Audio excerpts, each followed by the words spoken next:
We're becoming an ever more repressive society. I think that women these days and feminists have gone beyond the feminist objectives that I would support, which are empowering ones, empowering women and empowering children, to suppressing. I think women are now, or the extreme feminists, are in danger of becoming too dominant a voice and in danger of crowding out all of the discourse and all of the views. And it's becoming politically impossible for anybody to support even the civil liberties of people like myself who would wish to organise to mount a campaign for democratic change through changing the law. The NCCL, for instance, or Liberty as it now is, has been criticised for even having anything to do with Pi, although as a civil liberties organisation, I'd have thought it's precisely the point that you support organisations who may not be very popular. If you're only going to support popular views, then how are you supporting free speech, which is one of the main aims, or supposedly, of organisations which is Liberty, which have now abandoned any pretence to being a civil liberties organisation, it seems to me. So really, the Heretic Talks role is about having a voice that's different, maintaining some semblance of democratic diversity in our society, and waiting for the moment when perhaps the tide will turn and people will begin to see that the present repressive mood is really taking us nowhere. It's making things more difficult for children, not easier. Children are becoming trapped in their own bedrooms for fear of the bogeyman. Children's freedom has been lost to a very great extent, and it's doing damage to the relationships between adults and children across the board, not just for paedophiles. Every father is now a little bit worried about touching their children. It's poisoned the well of family relations. It's poisoned the well for, everybody who ever comes into contact with children.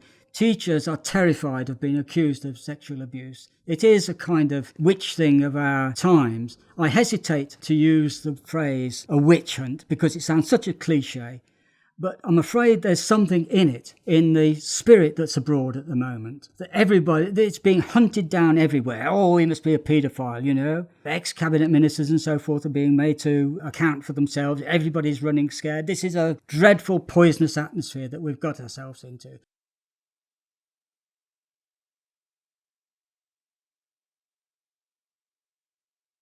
Well, now we come on to the so-called virtuous pedophiles. There is a group called the virtuous pedophiles, and I can see why they do what they do, because they want to explain something quite legitimate in itself, which is the true point that there are many people who are attracted to children, whether they're pedophiles or hebephiles, which is more attracted to adolescents. But some people talk of minor attraction to cover everything under whatever the age of consent might be or the age of majority might be. Their point is that there are lots of people who live quite saintly lives, if you like, because despite their feelings towards children, they don't express them.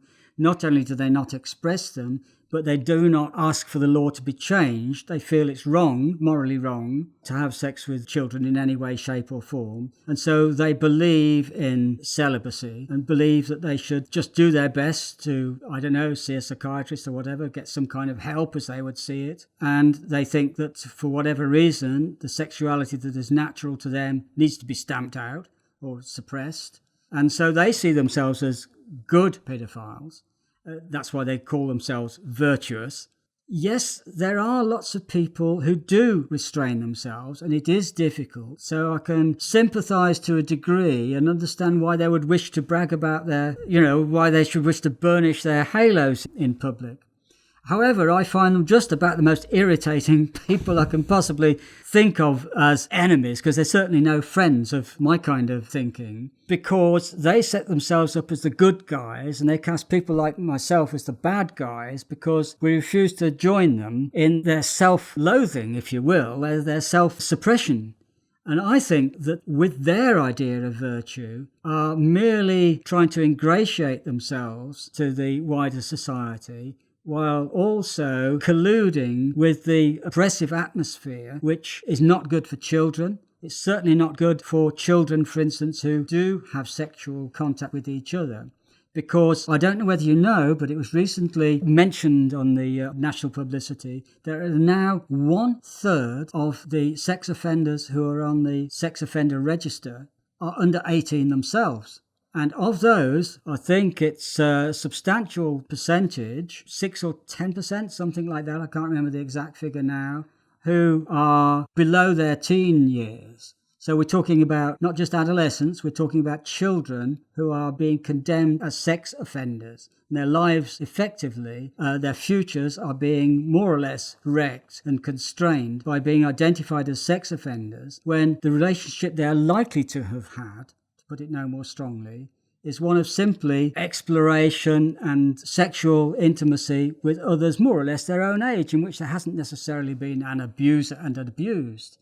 That is to sort of mischaracterize the relationship. Now, you've had some really egregious examples of this across the water in the United States and what happens there, all too often we see it here, not too long after, in which kindergarten kids, 6 and 7-year-olds are being branded in this way. Now, that's below the age of criminal responsibility here. But we could have and do have 10-year-olds who are being put on the register, 10, 11, 12-year-olds. And that's no way to go, criminalising kids. So we have to get away from that kind of future for our kids, I think.